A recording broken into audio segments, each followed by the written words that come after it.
Hey, what's up, ladies and gentlemen? Welcome to the MSP Water Cooler. I am your host, Jonathan Schofield. My friends call me Scofie, and we are joined today by a couple people. First of all, our regular co-host, Jeffrey Newton. Everybody say hi to Jeffrey in the chat. And then we have a special guest today. If this is your first time rolling into the MSP Water Cooler, before we introduce our special guest and jump into all the fun things we have planned for today, let me educate you on what you can expect, all the cool stuff that's about to happen. Number one, this is not, there's like no PowerPoint here today. There's no sales pitch. There's no real even significant topic outside of, if you're in the IT services space, you're either an MSP business owner, revenue growth leader, whether that's sales, business development, account management, marketing potentially. You are focused on growing the IT services business that you are attached to. This is for you. You've got a couple experts on the call, and one in particular who has a unique perspective on operational maturity, who we will introduce shortly. And this is about you asking us the tough questions. So something you're dealing with actively, observing, struggling. Maybe you have a deal that you want us to triage live.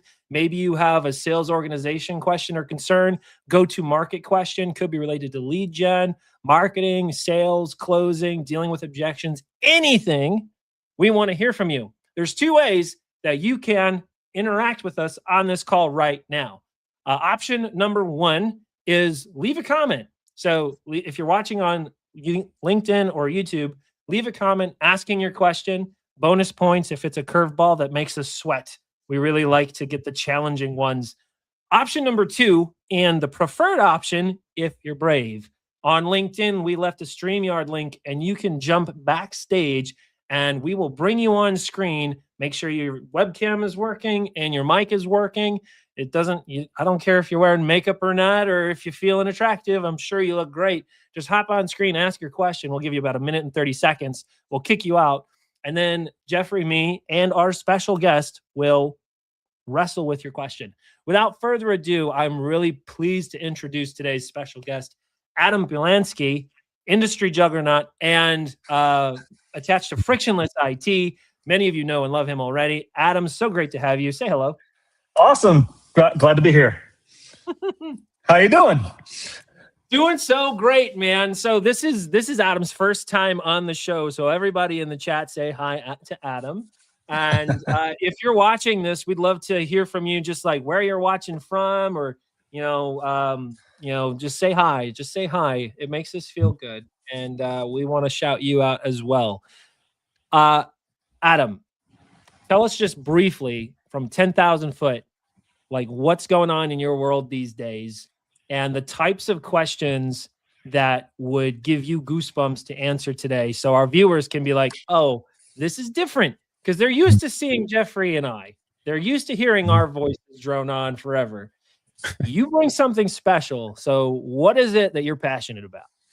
I'm passionate about wearing hats on podcasts. That's number one. Definitely, if you're going to be joining live, that second option, which is awesome, just be sure and wear a hat and maybe bring it on backwards. First and foremost, I want to introduce myself. I'm COO at Frictionless IT, and it's been quite the journey consulting and building operational maturity models and all this other stuff, and just coaching MSPs to grow and scale with confidence. And so just a little bit about Frictionless IT. We are really a profit intelligence software platform built for MSPs. We really combined, operational coaching with leadership coaching to really drive teams that, that we're connecting, service, financial, operational data, and really turn that into clarity, build better decisions, stronger margins, and more predictable growth. And that's what we're all after right now. M&A is extremely hot in the space, and having that scalability is super important. And so my role has been increasingly super important for MSPs to grasp that scalability. So I've been getting a lot of questions around M&A, tons. Like, hey, what's the value of my MSP? What's going on? Is it a good time to sell? Is it the right time, right market? And there's all sorts of different theories around that stuff. So I don't know where you want to go with this, but we'll let the viewers decide. 100%. No, that's really, really great. All right. So ladies and gentlemen who are watching, this is your opportunity to shine and give us a question. Make Adam, Jeffrey, and myself sweat while we're waiting, and while you guys are like just dying to ask your question. I'm gonna prime the pump. All right, I'm gonna throw one for Adam, and then Jeffrey, I'll want your perspective on this too.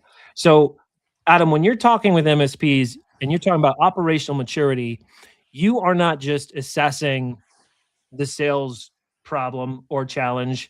You are not necessarily just assessing one facet of the business.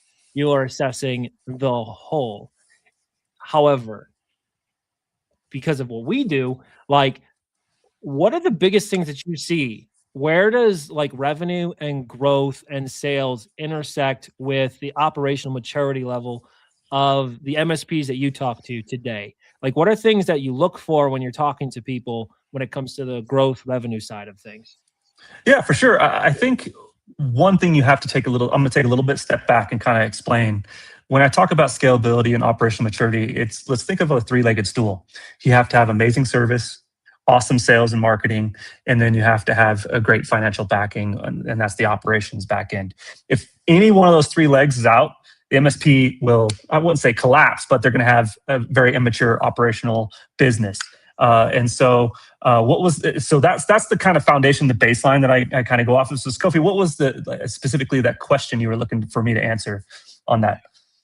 So what's the intersection of sales process and investment and dedication to taking ownership of growth?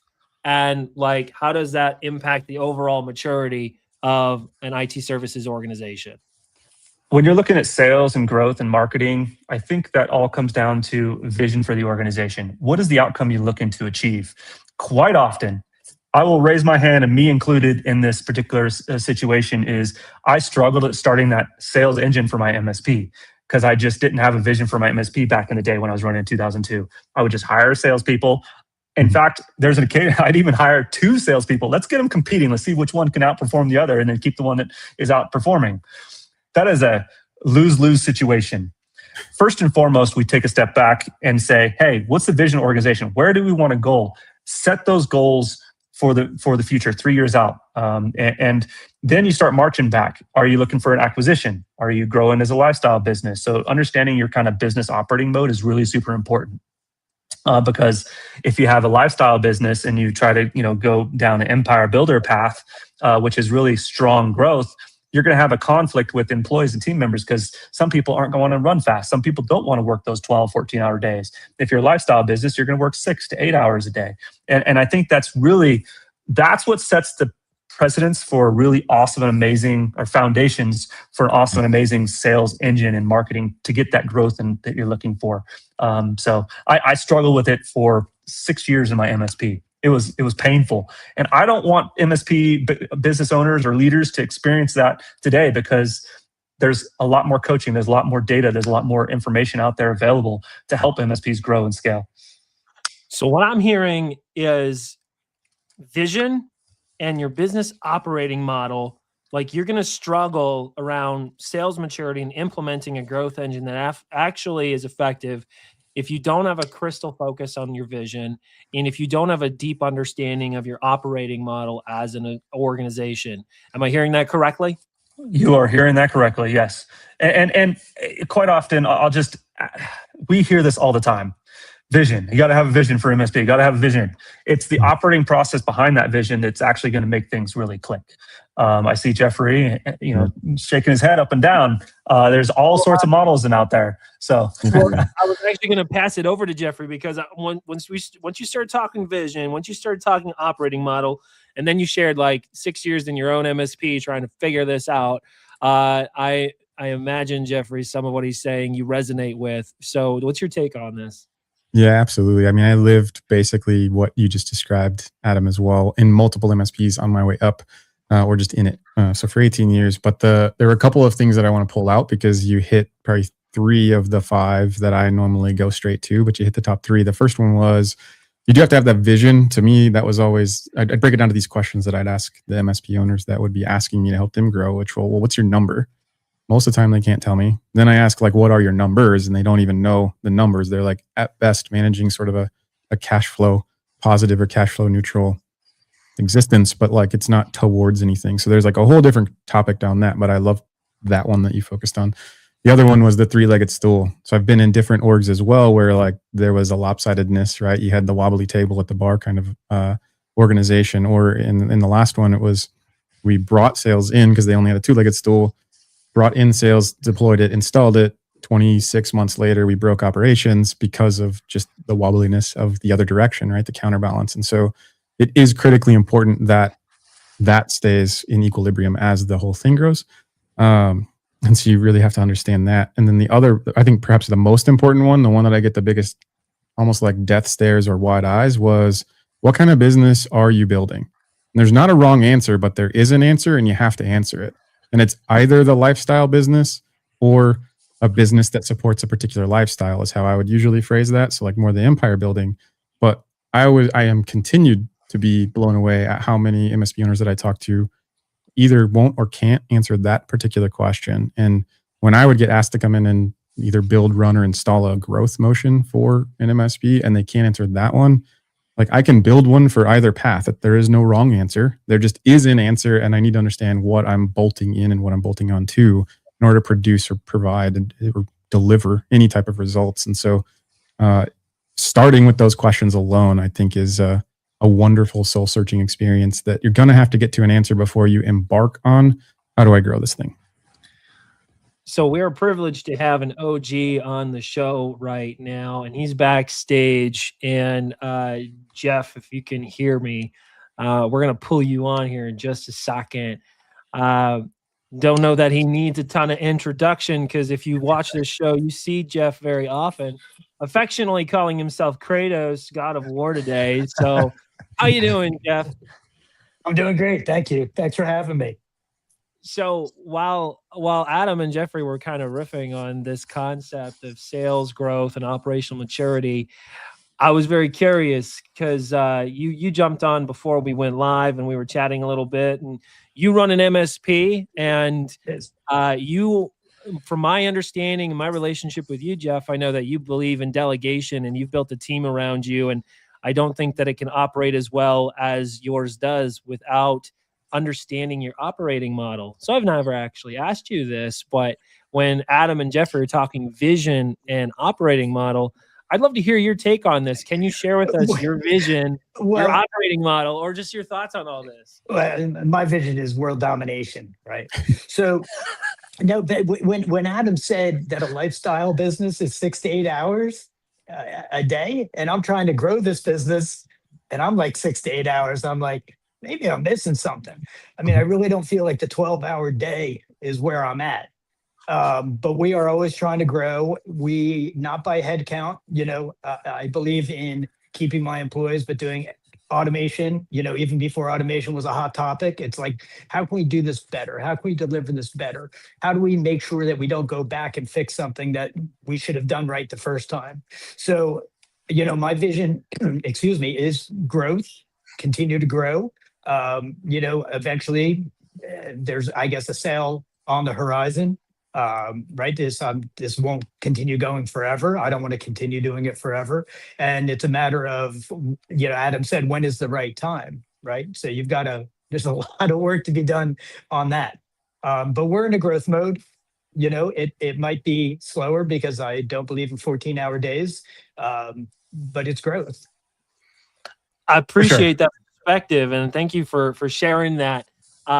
You've got Adam's attention right now, so if you could try and throw a curveball at Adam right now, what would that be?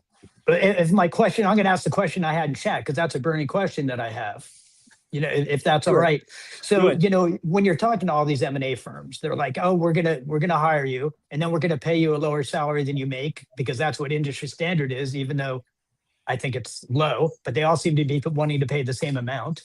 And then in 5 years, you're going to make 2 to 5 to 7 times multiplier. So my question is, in this new M&A age, the last couple of years, have any of these platform companies sold, right? Because if you base all your finances on this fact that you're going to get this multiplier, if that say it happens, but it happens a year later than they told you it was going to, or 2 years later, right? Because if this investment is throwing off money, the investors might decide to keep it going.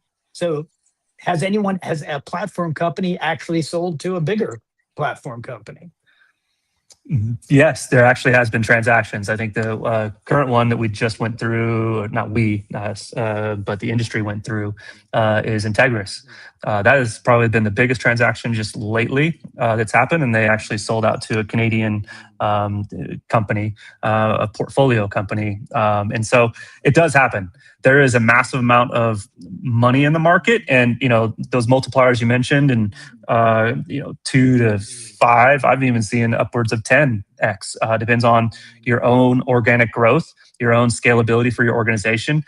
You obviously get the higher multiples if you have your own organic growth that's strong, and you have that good EBITDA at the bottom line is really, really critical. But I think I might have misspoke.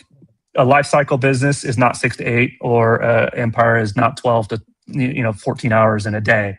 That's not at all what I meant. It was more of like, how hard are you working in the day? Because I know the organizations that are lifestyle, and the guy puts in 8 hours a week. Right. And that's fine. It's just, and it's perfectly okay for them. It's what they want to do for their business, as long as they identify that and make sure they hire employees and team members that want to be matched to that same thing. So it's how hard you want to work. I'm a driven. Yeah. Go ahead. Where are you going? Not how many hours you're doing, right? So if it's growth and you only want to work 1 hour a day, okay, you realize, okay, your growth, but it's going to be really slow growth, right? But I think it's what you guys are all saying. It's really important to figure out what's the end game, right? And then work back from there. Exactly. That scalability is super important. You brought up a really, really strong point of like leveraging AI, bringing in agentic type things, and really training and investing in your team is really super important. So you're growing very intelligently. Love it. Jeff, always a pleasure. Kratos, Thank you. say, God of War. Thank you for your question. Now, I find that a really interesting topic to unpack, because when you talk about vision, you talk about where are you headed. And when I talk to MSP founders, so many of them will say, oh, exit 3 to 5 years. And then you're like, well, what does that mean? How are you going to get there? And I think I said this last time, Jeffrey, the difference between a goal and a fantasy is a plan that you're executing against. And a lot of MSP business leaders that I talk to seem to have the fantasy of an exit when they really haven't necessarily thought through what that means for them. And oftentimes they've not thought through how they would even get there. So vision, I don't think you can really build a plan until you know where you're headed and how you're going to get there. So we have another person backstage, and I think this is Tyler's first Hey, time. it's not my first time. Hello. Oh, no. Not I my first apologize, time. Tyler. Well, you're here. Glad you're here. You got a question for the group? I do. You owe me a coffee though, because it's not my first time. I've been on here before, so you do owe me a coffee. Hi, Adam. I think we're connected on LinkedIn. So hi. I don't know if you recognize my mug, but it's AI generated on LinkedIn, so I doubt it. So one unserious question and one serious question. How about that? Yeah, go for it. Okay. Shoot. The unserious question, is that wine on the back of your screen there, or is that decoration? What the heck's going on? That is wine back there, and my bourbon, scotch, and stuff is right over here on my other bar, all over there. Okay, all right. Well, I didn't know if that was decoration, because then I had a really weird follow-up question to that. Okay, so working on the M&A side. I'm with Threat Captain, by the way. Hi, hello, everyone. I'm with Threat Captain.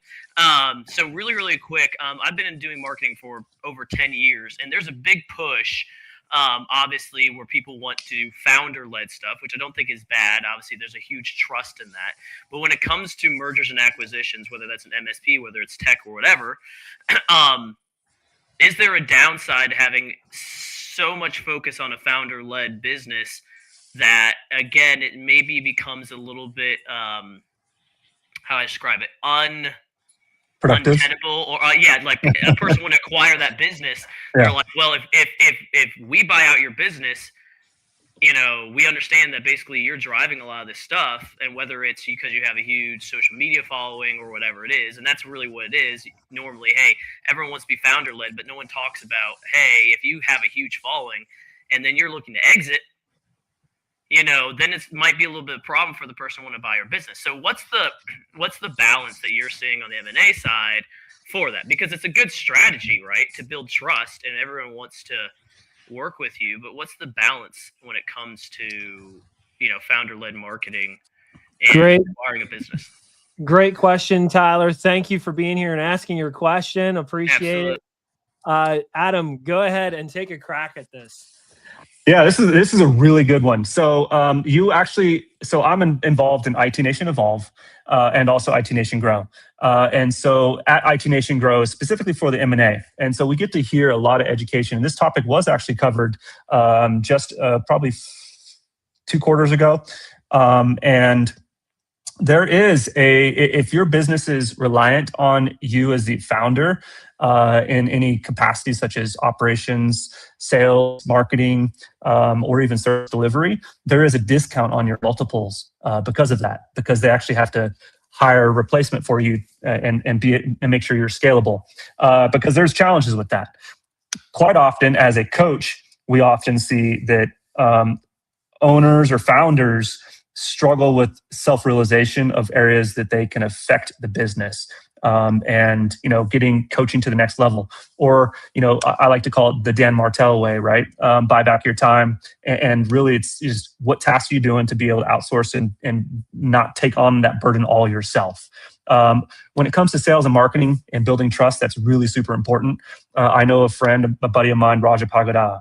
Everybody knows him in this space. And he has a European MSP business, built it very scalable. But he over time withdrew himself out of that, and then built up his popularity within our IT Nation community. And so that's where it's like, hey, you're building trust, you're building a marketing and ecosystem engine, but also able to scale it so it's beyond yourself, creating systems, creating processes, and so forth that somebody else can replicate and duplicate. It's hard. I will say it's probably one of the most challenging things in this space because Scofie, we see you. Jeffrey, we see you. You see me. We're all founders in this. It's very challenging for us to, what's that message going to look like if we're able to sell or transact? I don't have the answer. I don't know, Jeffrey, if you have any thoughts on that. It's a challenging question for sure. Yeah, no, I think the answer that I've seen is really in some of the subtext of what you were saying, which is there's no wrong way to do that through the lens of it is a highly effective way to grow.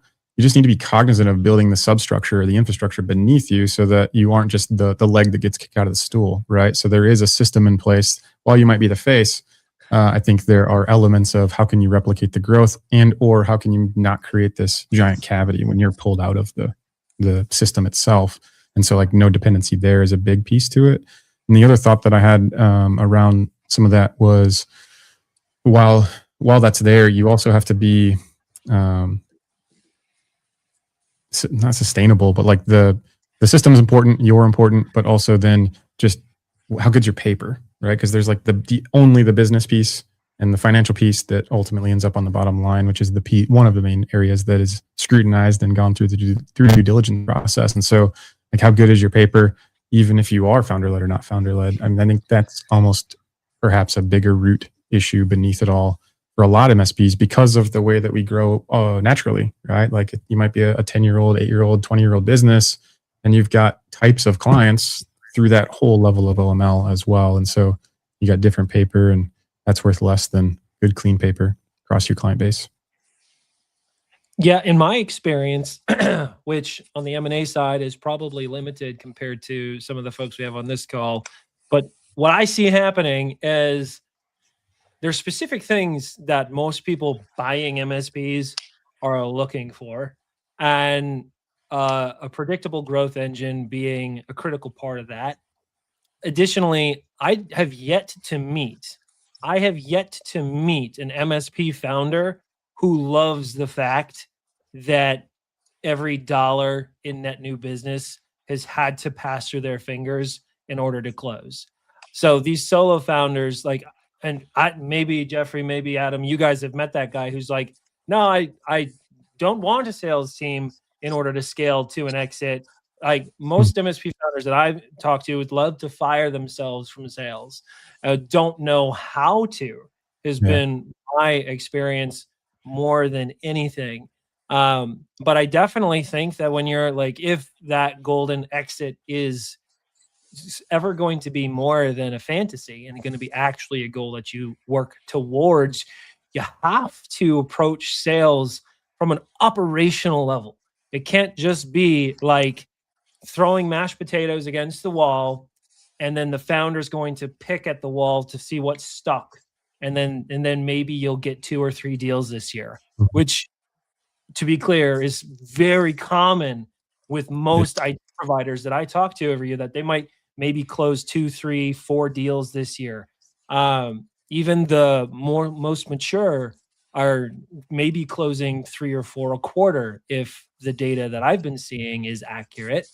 And you look at that, I'm like, that's your customer acquisition cost is bonkers then.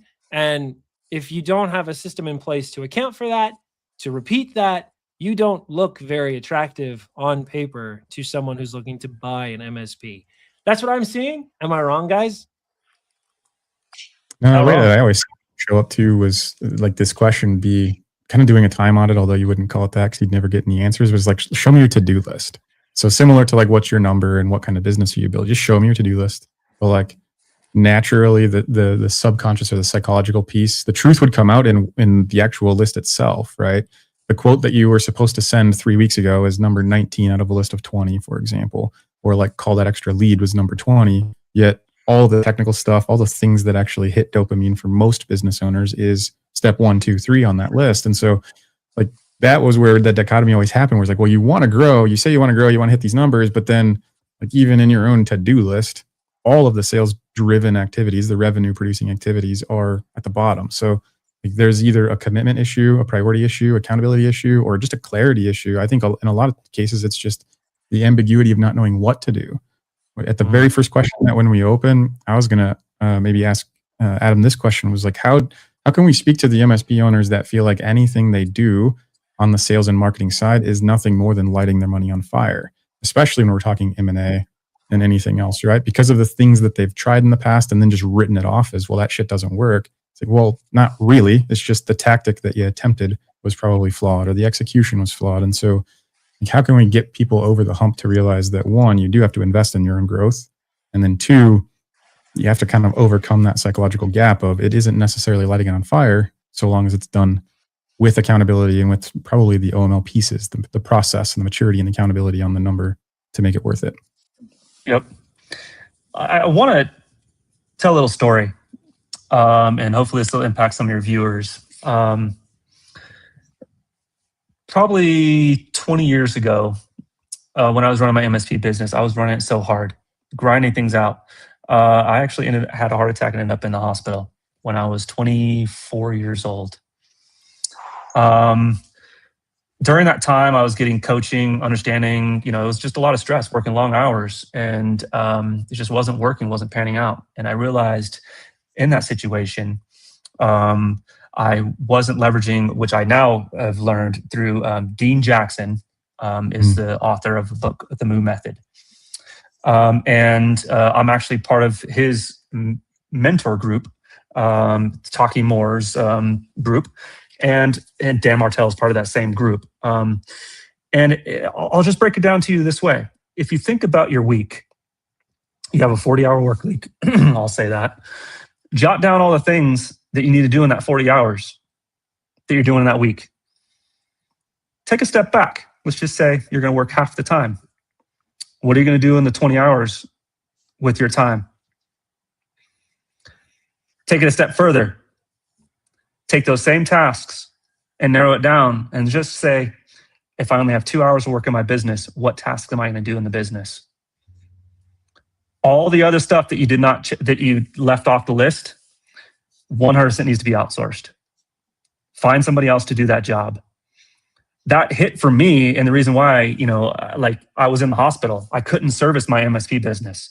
I had employees, I had teams, but they all relied on me. Constant questions, constant things, constantly being involved in things. And it's chaos. And so this story is really real for me. And so you have to delegate and scale yourself. And one method is the MOVE method. The more modern is Dan Martell's Buy Back Your Time. If you read that book, incredible insights on how to grow and scale. And I think that's super impactful because you don't know if you're going to end up in a hospital. You don't know what's going to happen where you can't work in your business.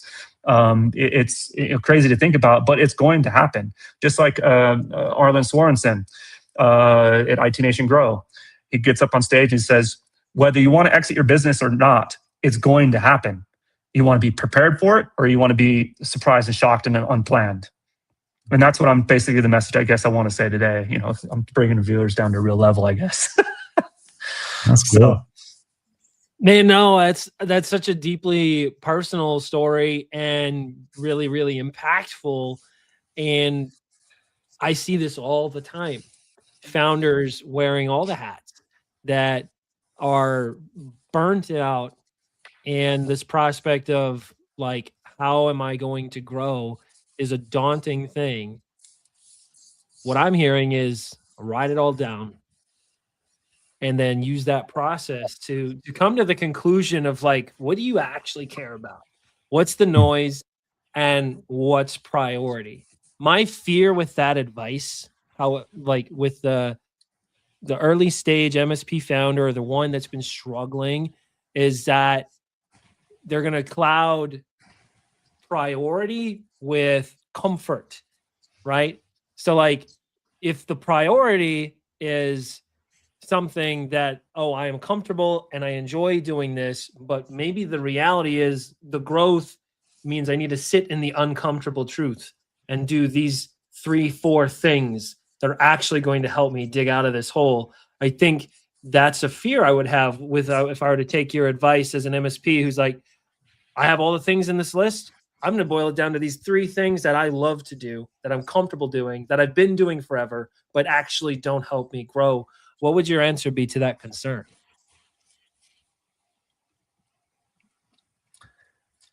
it's tough. I'm not saying overnight transition, right? Yeah. It's a process. It's simply the fact that you're recognizing there's a lot of things to do in MSP business and writing them down on paper or however you want to do it in a notepad. And then beginning the process over the next couple of years of transitioning some of those pieces out. Because you truly don't know what matters in your life until you lay on a hospital bed. Yeah. You truly, you don't. Like, it's just, you're constantly living and you know, the doctors are like, oh, you were doing drugs, you're cocaine, you're addict, you know, because I was so young. Yeah. Right. And I was like, you can pull all the blood possible. There was nothing in my body, no THC, nothing. And it was just that realization. It's like, you're too much stress, you're too much work. And then, you know, for me, it was dramatic, you know, and I had to like make that shift pretty quickly. But for those business owners that, you know, are just struggling and they can just start that process, the best time to start is now. And it just start creating that plan. Jeffrey, what's your thoughts on all of this? So like, let's say I'm a small to mid-size MSP business leader, and I'm having this moment of crisis where I'm realizing I can't do all the things and I'm becoming my own bottleneck to growth. Let's say I follow Adam's process that he recommended and I've gone through my list of things. I've come down. How do I identify, in your perspective, what belongs in that 2-hour box? Yeah, I used to see this and still do. And the question I just part of a statement to the question is, just because you have the capability to do it does not mean you have the capacity or you should take it on, right? And because you have these technical folks, as far as MSP owners go, right, we are so freaking capable of doing things, and we also hate failure. And so if there's something that we've never done and it shows up, we also love solving problems. So we take it on because we're highly capable. We're incredibly adept and like resourceful. We'll figure it the hell out. And then we also get the dopamine hits of doing all of that, even though you just inherited a new burden for the most part. And so I would usually put that contrast there, where like, just because you have the capability to do it does not mean that you have the capacity or should take it on. And so through that lens alone of focusing it in and saying, what are the things that I and only I am uniquely qualified to be like the 10x lever on in the business, that's usually where I would circle the 1, 2, or 3 things that would land in the 2-hour bucket that Adam's talking about. Is like, there are a lot of things that I take care of on a daily basis that can very well be done by someone else, and probably even far better than I execute them. And whether I'm holding on to them because it's nostalgic, whether I hold on to it because it's a false sense of distraction, so I don't have to do the hard thing or something else, all of those things are still there. That's human, but the growth truly comes when you just sit down and commit to doing the things that you've been avoiding if you want to grow. And if you don't, that's fine too. It's just like the which path are you on, but that's how I would look at that. So Adam, you were about to jump through the screen and say amen and hallelujah. I think I could see you bouncing for joy over there. I want you to chime in on what Jeffrey said about capacity versus capability here in a second. But before you respond, ladies and gentlemen who are with us today, watching us live on YouTube or LinkedIn, we're grateful that you're here. You have the rare opportunity to ask Adam, Jeffrey, and myself anything you want related to growth, operational maturity, sales, business development. And we have time for maybe 1 or 2 more questions. So if you want to get squeaked into this episode, drop your question in the comments or use the StreamYard link and join us backstage. We have time for maybe 1 or 2 more. All right, before we bring anybody else on, Adam, capacity versus capability. I love, Jeffrey, how you broke that down. Adam, how would you recommend configuring a matrix for an MSP business leader to identify whether what's occupying their brain needs to go into the capacity bucket or the capability bucket? Yeah, and I think it simply comes down to one simple thing. Do you love doing it or not? Mm-hmm. Mm-hmm. Do you truly love doing it or not? Yeah. I'd double down on that. For sure. It's like pace fulfillment. That's the thing. Yep. It's as simple as that. But you also have to, have some self-reflection and some capabilities to be able to just take a step back. Hey, do I truly enjoy doing this or do I not? And it's a thing that I think if you're in the middle of the chaos, you don't do enough of, is to just slow down, pause. Am I building the right culture? Am I building the company to be all on my shoulders? And do you truly enjoy doing that? Because we are in business. We created an MSP business and I'm on here for the first and foremost is you guys are fun. Scofie, I love hanging out in shows. Jeffrey, I love having fun.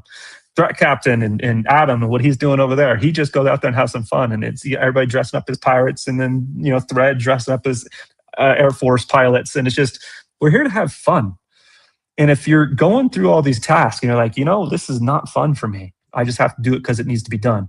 Invoicing or reconciling bank accounts or even cold calling. Mm-hmm. All those things can be outsourced. 100% of that stuff can be outsourced. So we've got backstage, Kratos never left. He's been with us in spirit the whole time. And he chimed in backstage. So you won't see this on LinkedIn unless, Jeff, you go and you add your comment on LinkedIn, which would be appreciated. He says, but isn't that the issue? Lots of owners like the tech work and that curtails growth. So I want to touch on that really fast before we start to wrap up here. That is my concern initially with what you were saying, Adam, is like, how do we know what belongs in that 2-hour bucket? And you're saying, well, do you love it? And here's going to be my challenge. Like, if you are a business owner and you say that the things that drive growth you don't love, then I think you're in the middle of an existential crisis, right? Because if you're an accidental entrepreneur who is a tech person who stumbled into a business and you are not passionate and do not get joy or gratification out of building the business and seeing it grow, then what are you doing? I see a recipe for a lot of masochistic anxiety in your future. But I think that's a common thing. So I think you have to soul search a little bit. Is this what I want? If the answer is yes, you need to learn to grow a passion for those things that maybe have been foreign to you. you need to learn to get excited about sales, to get excited about the prospect of speaking with your next future customer, about building a system that's going to recur new revenue into your business week and month and quarter. If you can't get passionate about it, if you can't enjoy it, I think you're right, Adam. If you don't enjoy it, what are you doing? So that's an existential question that I think you have to face yourself with. I'm a business owner and I hate owning a business. That's a problem. That's a problem, because growing a business is part of it. It should be, right? What do you guys think? So I'll just speak this real quick, and then Jeffrey, you can go. I will also say it's okay being an engineer and just being an engineer, but also owning the business. Because guess what? You can hire a COO or operations. You can hire a CEO, a visionary. You can hire those pieces. You're still there. You're going to spend a little bit more money, obviously, but what do you want to achieve with a business? And if you really enjoy being that senior technician, senior engineer, then go do that. Stop trying to force square peg, round hole. And you're going to enjoy your business a lot more. It's going to grow and flourish. Bring in the right people to handle those other tasks that you just are a drag on yourself. So that's just my opinion. I love it. I love it. I love it. Very good insights all around. Ladies and gentlemen, we do need to wrap up here, but we do have one gentleman backstage, and it's very timely that he would show up because he is none other than our next episode's special guest. And so we're going to drag you on screen here in just a second. I see you back there. You know who you are. You're smirking. I see you backstage in StreamYard. So 2 weeks from now, I believe we'll be in March at that point, March 4th, I think. We'll have our next episode of the MSP Water Cooler. And our special guest is none other than Brian Gillette of Feel Good MSP. And I see you backstage and you're hopping in. So, hey, Brian, how are you doing? I just was in a meeting, saw this thing go live, and I was like, oh, hell yeah. And I jumped in sort of midstream. And so I don't know. I missed almost everything you guys have said so far today, but I loved what you were just talking about. I heard the last question or two. But I wanted to ask you guys a question about that I put in the chat. Is that okay? Do we have time for a question? We do. We'll try and wrap up in like 3 to 5 minutes if we can. Well, okay, then it's just here's where we're at. So when you're a sales leader, here's a question for, I think, any sales leader. This is relevant. You've got quarterly goals. You need net new logos. You need or MRR goals. So what do you do when you've got pipeline with a long sales cycle like managed services? You've got pipe and you've got deals who are showing strong interest, but they don't feel like they're ready. The urgency isn't there to get a deal done, but you've got to hit your number. And other than the generic advice of like, you just need more volume in order to solve that problem systemically, like how have you guys ever encountered that and tried to sort of reconcile that tension as a sales leader when you've got a bunch of deals who want to go next quarter, but you need MRR this quarter? Ooh. I think you're setting up the next session 2 weeks from now. Could be. I think that's what needs to be pondered over the next couple of weeks before you join on. It's a really good question. Let me just reiterate it back to make sure I understand the question, Brian. So basically, they're saying, like the average sales cycle for a managed IT deal is a generous 60 to 90 days. And that's being generous. In many cases, it can be even much longer than that, as you and I both know. The question is, I've got pipeline, but it's forecasted, maybe scientifically, maybe I'm guessing, it's forecasted for like farther out from now. I need revenue today. What do I do? Is that the question? Yeah, that's a good way to ask it. Okay. I've got a thought, and I'm going to steal it from Robert Gillette, actually. But I will refrain from responding yet. I want to hear Jeffrey. Adam, do you have thoughts on this? Jeffrey, I spoke last one. Oh, sure. I was going to say I do, but I need like an hour to just walk you through the process to do it. I know, right? Very, very short version is selling managed services is an event-driven sales cycle, which is also why it has basically those two timelines to it, right? There's the immediate here and now within that 90 days, and then there's basically within 18 months. And so it's really a psychological problem in the buying process. And so the answer to that, which maybe we go into in 2 weeks, but it's really getting to the point where you can shift the emotional safety and the psychological security of that individual to the point where they actually fear the change less than the change itself, which is what causes them to wait and delay in most cases until they feel like it's good enough isn't good enough anymore. and moves it through. So there are some tactics and strategies we can apply for like deal velocity and pipeline, but pulling it way back to like having that not be an objection to begin with and really managing the emotional and psychological needs of the buyer to get to the point where they just act now instead of acting later is how I ran through that process. I'm going to just give a couple little tips because I know, Scope, you've been trying to wrap up for 10 minutes. Brian came on and dropped like a nice little hand grenade to end on. I love it. It does take quite a lengthy explanation, but I will give a little tip. For those solopreneurs or smaller MSPs, do not assume it is all based on price. Don't immediately go to discount to get your deals closed. Agreed. I see time and time and time again. It just happens. Then you're fighting for price. And that's a lose-lose situation. You have a value, you have services that you need to offer the market, and there's a certain cost to that. Quite often we see lower EBITDA MSPs because they constantly discount their sales, and it's a struggle, and you're going to constantly fight that. You're setting up relationships, especially if it's a new logo, a new client. You're setting that precedence right off the bat, which is a bad situation to be in. So just want to give that little tip, with people to really take it to heart, because it's really hard and really easy to tempting to do that. Absolutely. Yeah. One of the predictable ways that we could bring in some ethical scarcity, and I'll be quick, Scofie, too, but the putting in an actual limited number of slots for your onboarding. So it's like, well, when do they actually want to start, right? And then pull that forward where it's like, well, if you want to be up and live by X date, then we got to get you signed, ready, scheduled, all those other things, and just kind of walk that timeline back too. We use that all the time as well. All right, ladies and gentlemen, I'll give my 2 cents briefly, and then we do have to be done. We have to be done.